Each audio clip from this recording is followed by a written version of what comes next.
Next, stub matching. Before going to stub matching, what is stub? A piece of transmission line is called stub. The stub may be open or short circuited. Stub means a piece or a section of transmission line, a part of transmission line, which may be open circuit stub or which may be short circuited stub. So if it is open, it is called open circuit. It is short, it is called short circuit stub. So these types of stubs are used to convert mismatched line to matched line. That means stubs are used in impedance matching techniques.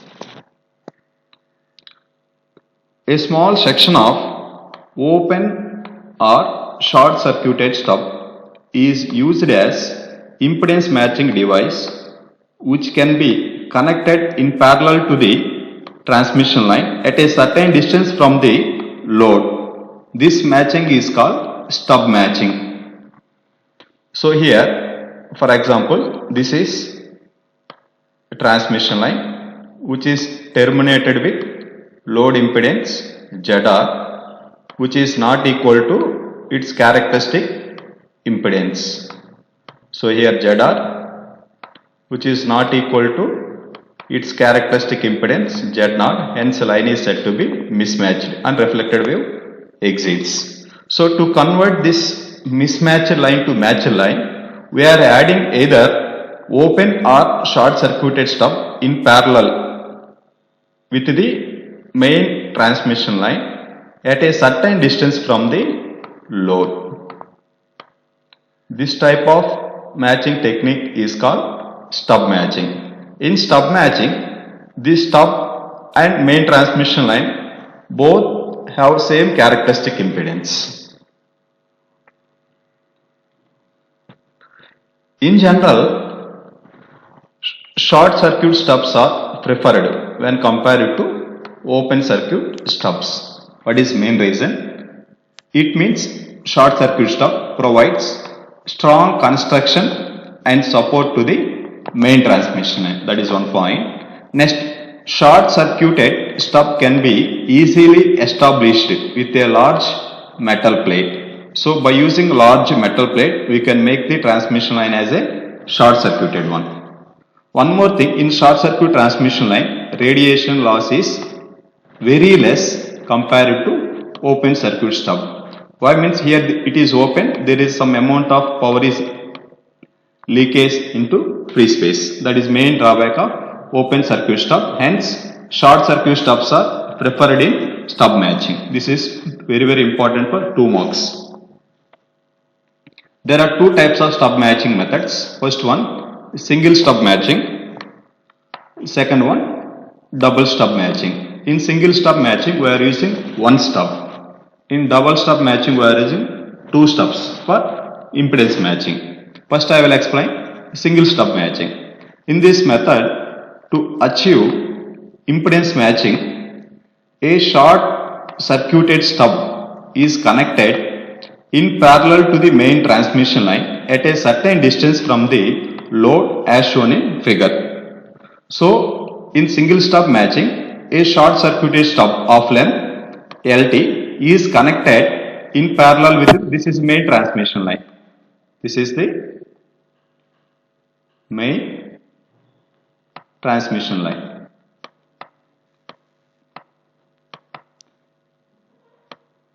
It is stub.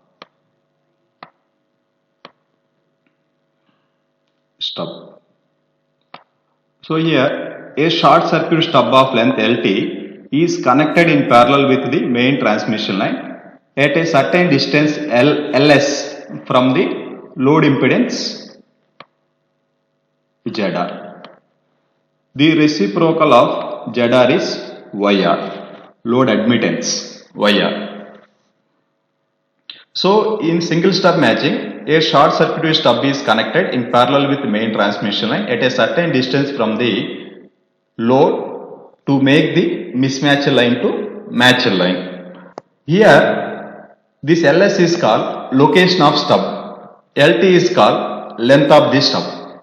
the location of stub is selected such that the input admittance at point 1, that at this here y in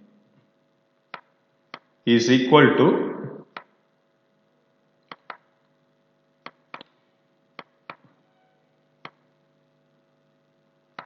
y naught plus or minus some susceptance JB. So here these two lines are in parallel. It is better to take admittance instead of impedance for analysis purpose. So that is why I am taking input admittance at point 1, which is y naught plus or minus JB. So y naught means a real part. This is imaginary part, which is called susceptance. So the location of stub LS is selected such that the real part of input admittance at point 1 is equal to admittance of the characteristic impedance. That means y naught is equal to 1 by z naught. So this susceptance is plus or minus j beta. Now this is the input admittance at point 1 before stub is added. Now if stub is added in parallel with the main transmission line, whose susceptance, short circuited stubs has only susceptance, there is no real part. So the susceptance of the stub is minus or plus j beta. The length of the stub is selected such that its susceptance is minus or plus j beta, but the susceptance of the main transmission line at point 1 is plus or minus j beta. Now these are in parallel, hence these two are added. Whenever these two are added, this susceptance is 0. Hence at this point 1, y in is equal to, at this point,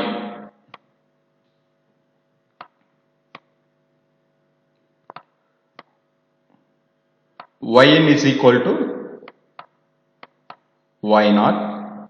Now if we take reciprocal, then z in is equal to z naught. So at point 1, line is terminated with characteristic impedance. Hence if you look from this side, the line is terminated with characteristic impedance at point 1, hence it is matched. But here two things.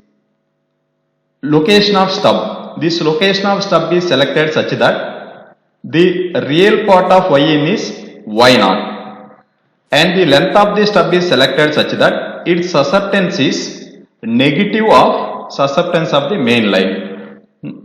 Remember this point.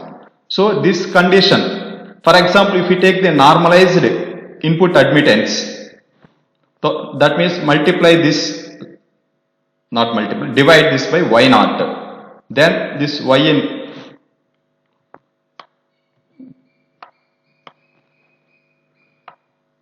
at this point, which is equal to 1.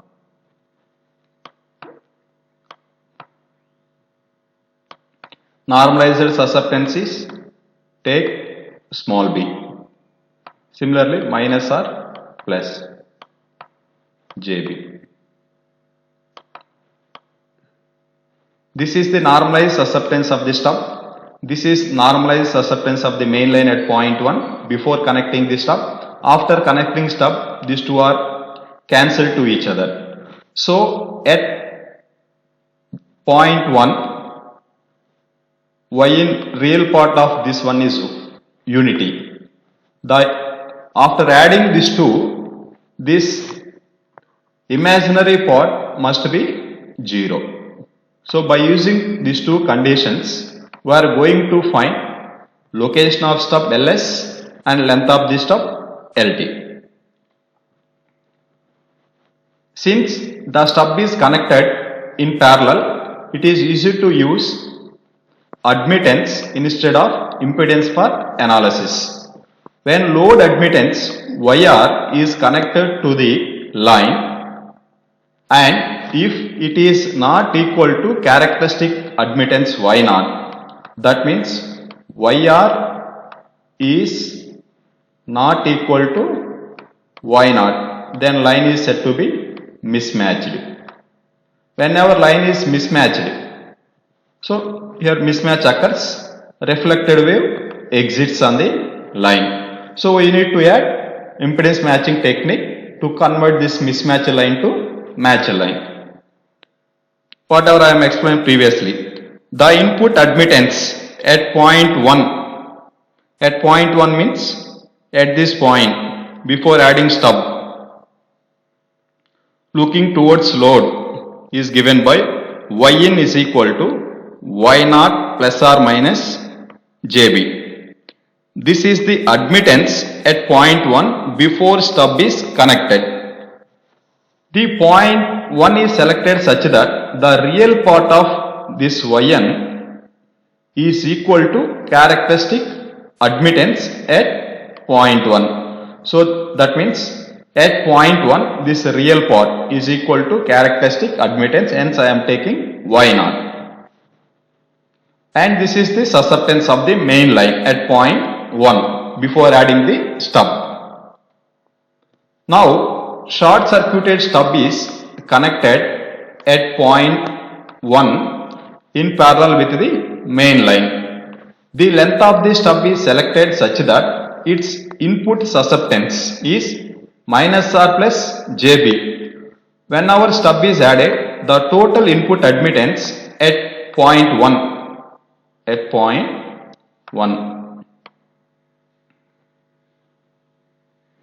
is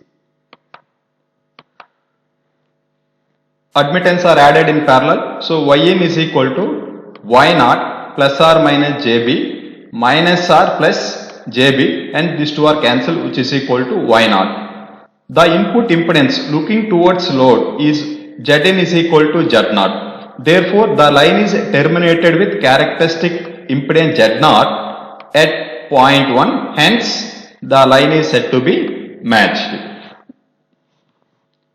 Now, our aim is to find length of the stub and location of stub. Length of the stub means LT, location of stub is LS. If you want, I will explain, show in figure. So, this is the location of stub, this is the length of the stub. We need to find this.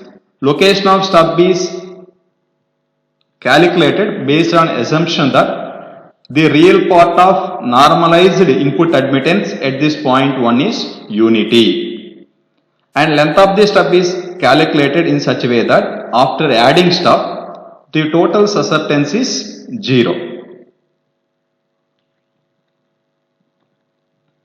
Consider a transmission line terminated with a load impedance YR. Let a short circuited stub of length LT is connected to the main line at a distance LS from the load as shown in figure. Already we know.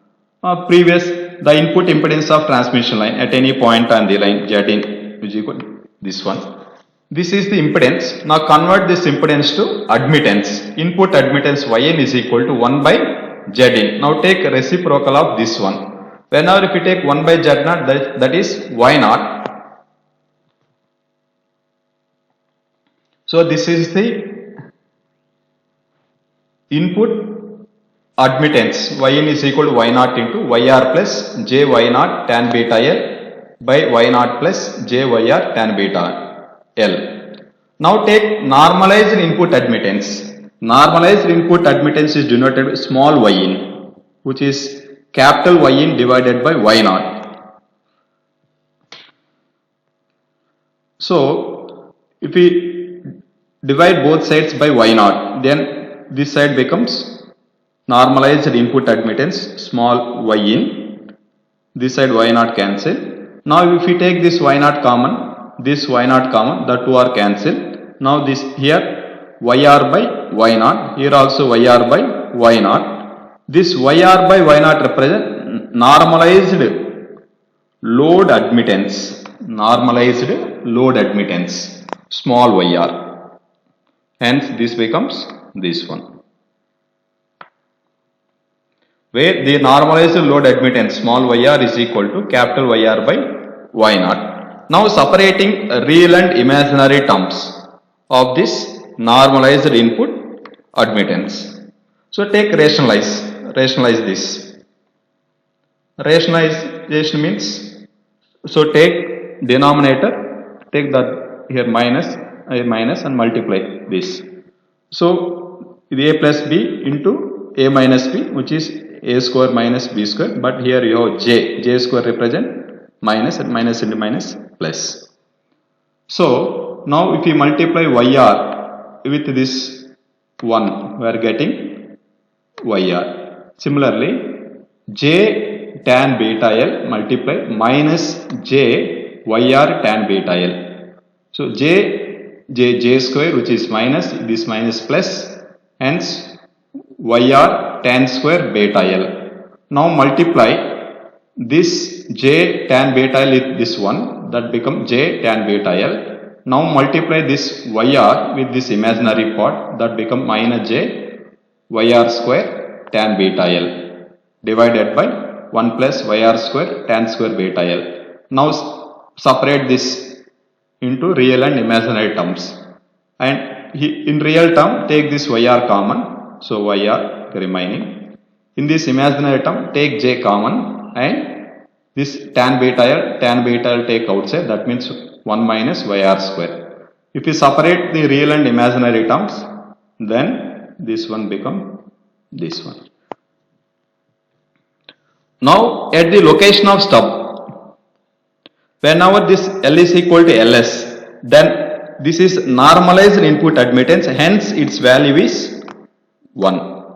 Whenever if we substitute L is equal to Ls, this real part is unity. For more reflection, at distance L is equal to Ls, the real part of normalized input admittance is equal to unity. Therefore, yr into 1 plus tan square beta Ls by 1 plus yr square tan square beta Ls is equal to 1. Now take this to this side.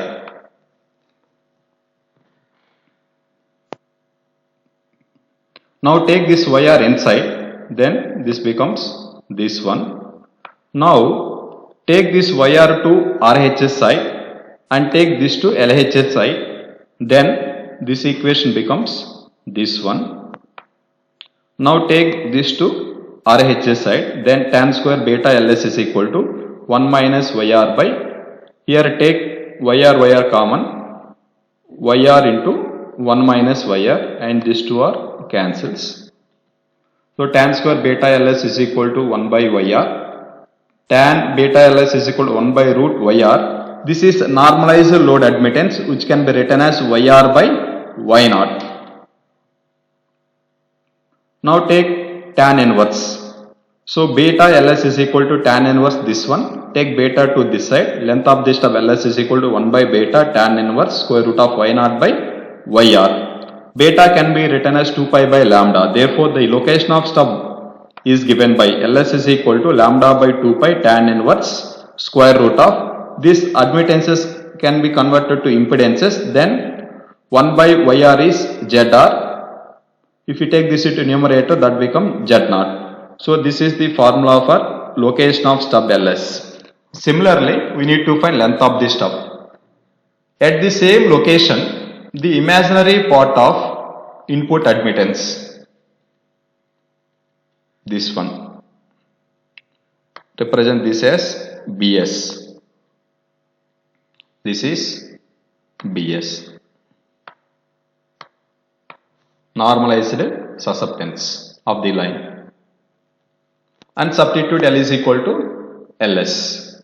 Previous tan beta Ls is equal to 1 by root yr. Now substitute in place of this 1 by root yr. Then this equation becomes this one, and here this square and this cancels. Then this equation becomes this one. Now Bs is equal to 1 minus yr by root yr. These are normalized load admittance converted into general value. This yr can be written as yr by y naught. Then this equation becomes this one, and if you do some calculation, this equation becomes this one. So this is the imaginary part of input admittance at point 1. Now the input impedance of short circuited stub is given by, in general, short circuited transmission line input impedance Zs is equal to J Z0 tan beta. Why I am substituting LT mean this represents length of the stub. Now take normalized input admittance, then YSC, and take this. If you take 1 by Z0, that becomes Y0, and take that Y0 to this side, that becomes normalized input admittance, which is equal to minus J cot beta LT. The normalized susceptance of the stub. Normalized susceptance means only minus cot beta LT. So this is the susceptance of the stub. At point 1, the total susceptance. This is the susceptance of the line, main line. This is the susceptance of the stub, and these two are added. In BS value previous, this is the BS value. Next, susceptance of stub is this one, and add this to, the total value is 0. So from this, cot beta LT is equal to this one. Now convert this into